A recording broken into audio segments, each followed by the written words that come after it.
It was a desperate need to get our children out of the city. And to reconnect. Or to even connect, in my case. Yeah. To connect with God. Yeah. Yeah. Not that you have to come out to the country to connect or anything like that, but for our experience, for myself anyway, I grew up, as it were, in the church, always attending, taking part, but I never had a connection with God.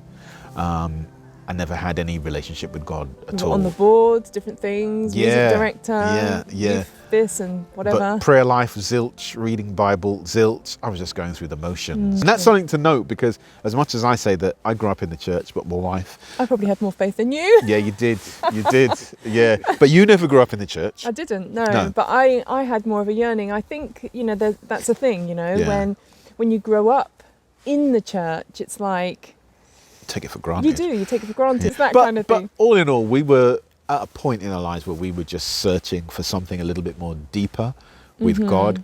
Originally, when we first moved up here, we thought, we'll just continue doing what we were doing, back in the city, up here. But as you look around, there's no tech industry, there's there's no nothing up here. So we learned very quickly that we've got to work. Yeah, we've got to think outside the box. We tried a couple of different things. Yeah. It's not like we didn't try. It's not like we just came up here and just sat here with our arms folded or whatever. We were prepared to do anything which we thought would be viable in terms of business and things like that. But at each time we felt as if, and it was literally, we felt we would try something and we felt as if God's hand was just over it. Preventing it from becoming something. Yeah, doing something.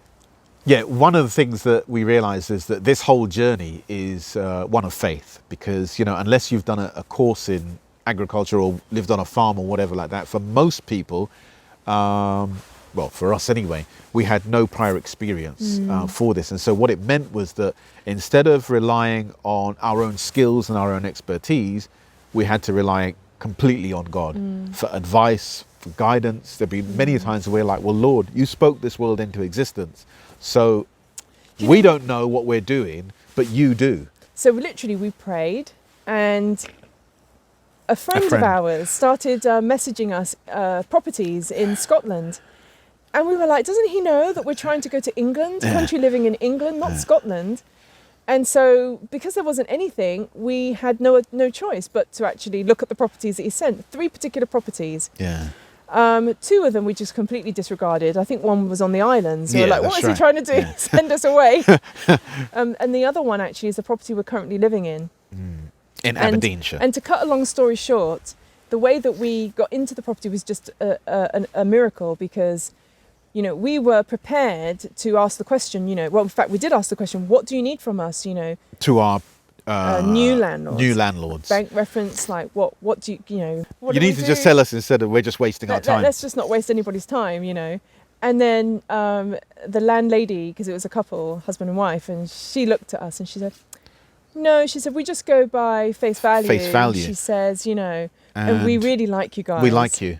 So she said, we'd love to have you live here, But she said, but we do have another family to see, so we'll contact you tomorrow. So we just went home, got on our knees. We're, given this short version, got on our knees. And then the next morning she called and she said, no, we're not going with the other family. We'd like to give the property to you. And so we moved in. Yeah. Not realising that the property that God had moved us to actually had 3 acres of land. Yeah, we didn't know any of this. And we didn't know.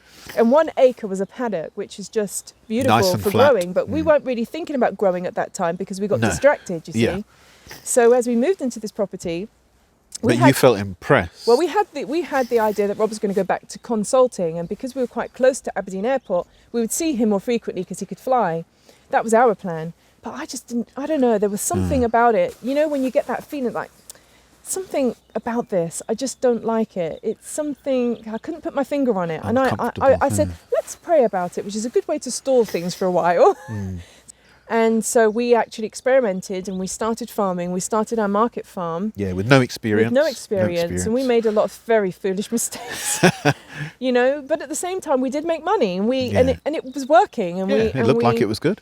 That's right. We managed to, and we started the microgreens as Yeah. well, and we had that going, and Edible flowers, yeah. and it was really looking up. Yeah, we were supplying a lot of chefs and restaurants in this area. In 7 different towns. Yeah, It was Inverness, Edinburgh, Dundee, yeah. Perth, Inverness, Royal Ballater. In fact, it's Prince Charles's one of his restaurants. Yeah, in Ballater near Balmoral Castle. yeah.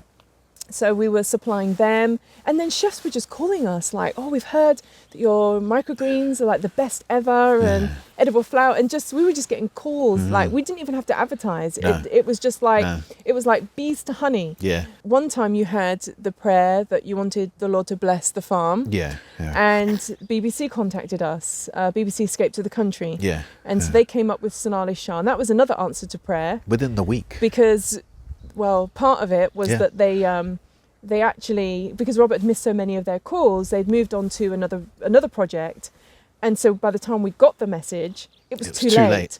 And so we called them back and we said,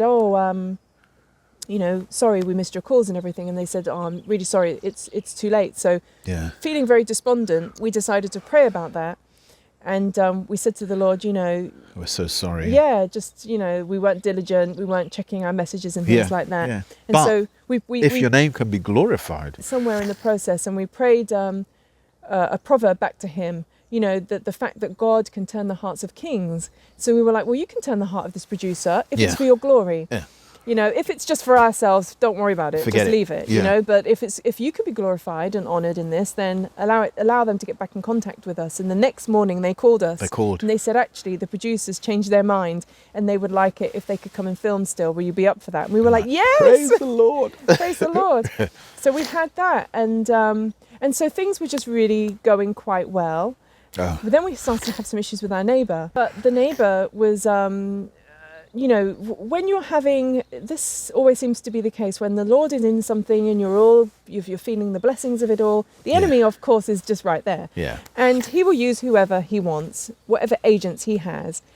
And a neighbour of ours was causing a bit of trouble for us.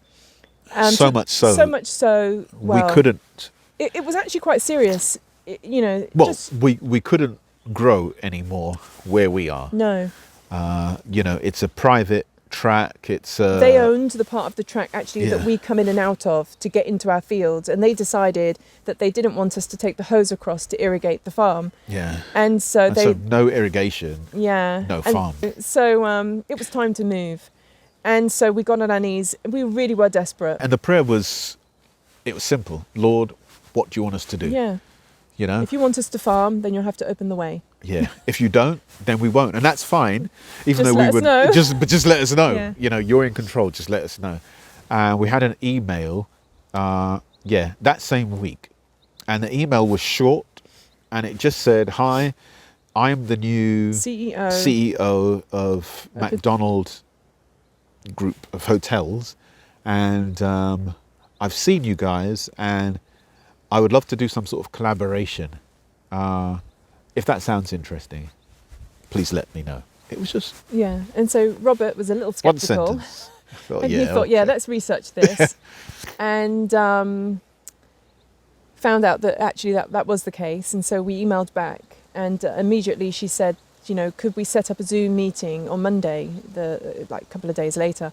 So we had the Zoom meeting, and the CEO was basically very excited and basically shared with us her vision, and she'd just been working with the Jamie Oliver group, and she really loved our brand, and she'd been looking at us on social media and our company, and she just loved what we were doing, and how she would love to have a farm on one of the hotel sites, and how we could supply. She wants to control her supply chain and supply directly into the hotels and all of this kind of stuff. And so we're just listening, And so we thought, where's she going with this? Yeah. But I kind of Where thought do we I fit knew, in? yeah. And then she sort of said, we consider ourselves as landowners, and we could give you some land, and perhaps you could grow, for your own customers and for the hotels. So how do you feel about that? She said, otherwise, if you can't do something like that, maybe you could consult for us, and perhaps you could help us start up a farm. And then she also explained that she was a Christian and that the owner of the hotels was also a Christian, and he'd be very excited to meet with you.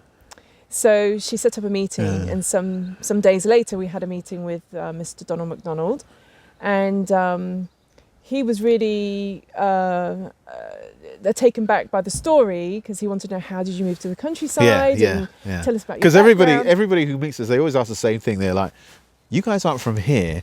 What brought you to Scotland? Yeah. And it's just a time for us just to share. So we just shared our testimony, and obviously he was like, wow. That's right. Wow. So he said, we really want to help you guys. So we met with Mr. MacDonald and Donald MacDonald, yep, and the CEO, and we ran through everything, and he basically said, we would really love to give you some land to use. He said, I'll tell you what. He says, why don't you go down to the Pittodrie, or go down to the hotel, go and speak to the groundsman and have him show you around,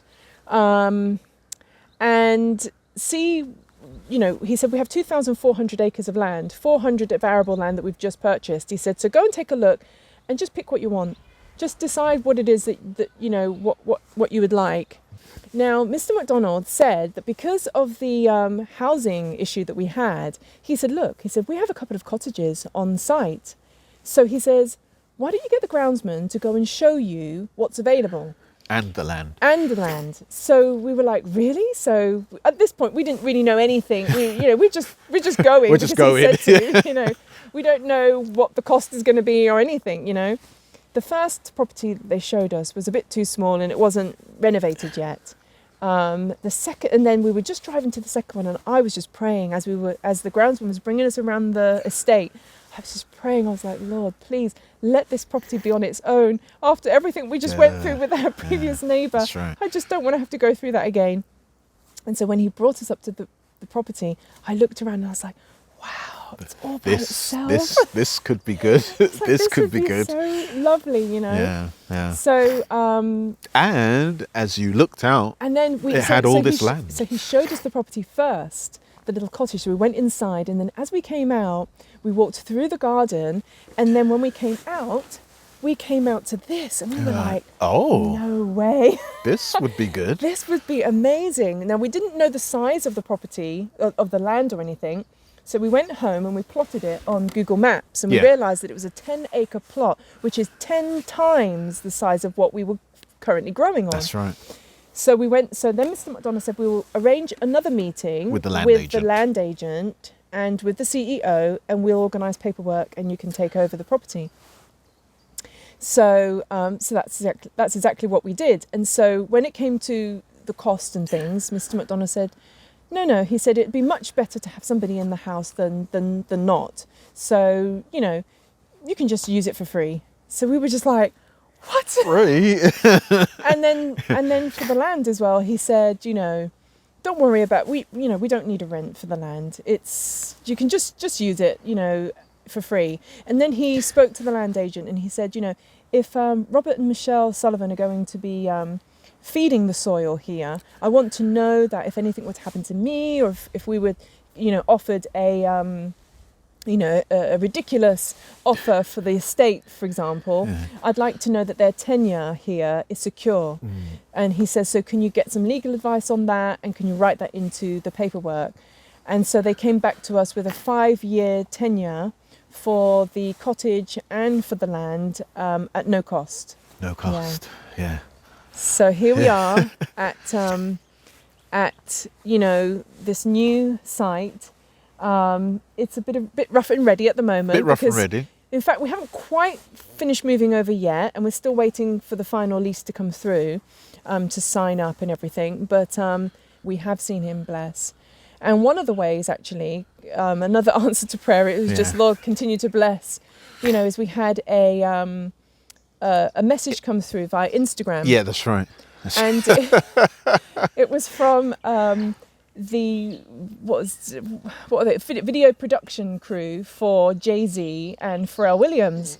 As it so happens. And again, Robert's quite sceptical, and he's like, You know, because you get crazy messages. that It's a come through. scam. It's just a scam. Don't bother Yeah. answering. And so, but you know, because he was so busy, I sort of tend to have the Handle those I messages. sort of handle messages and Instagram and you know, the accountant and all the sort of in the house sort of things. And so he left me with it. He's like, Mish, you just sort it out. But so I read the message through properly, and I thought, oh, I think this might be real, you know. And so when I managed to get him, I had to sit him down and say, look, this is what it is, and this is what they're asking for. What do you want to do? And you were like, well, see how far it goes. The question was, would we be prepared to be in their video that they were shooting, Entrepreneur, which was to celebrate black entrepreneur businesses, or entrepreneurs for Black Lives Matters. And I think it was kind of Pharrell's answer to what was going on in society at that time. And so we were kind of like, what's the video going to be like? Is it, you know, what are we to expect? I don't quite know, you know. So our initial response was no, not really. We don't think we're going to do this. But then we remembered that we must pray before we make decisions, even if it seems like a good decision. Yeah. So we decided to pray about it, and then coming up from my knees in particular, I thought to myself, why is it that you would allow yourself to be filmed for the BBC but not for Jay-Z or Pharrell Williams? Because the BBC, they're not saying that they're a Christian organisation. No, they're not. So it's like you're either for God or you're against him. There's no grey area, you see? So, you know, long story short is that we decided that we would go with it. And it all happened ever so quickly after that. So we got back to the young lady that was working with Pharrell, which actually I must add that I didn't even know who Pharrell Williams was. I had to Google his name. I did. Yeah, yeah.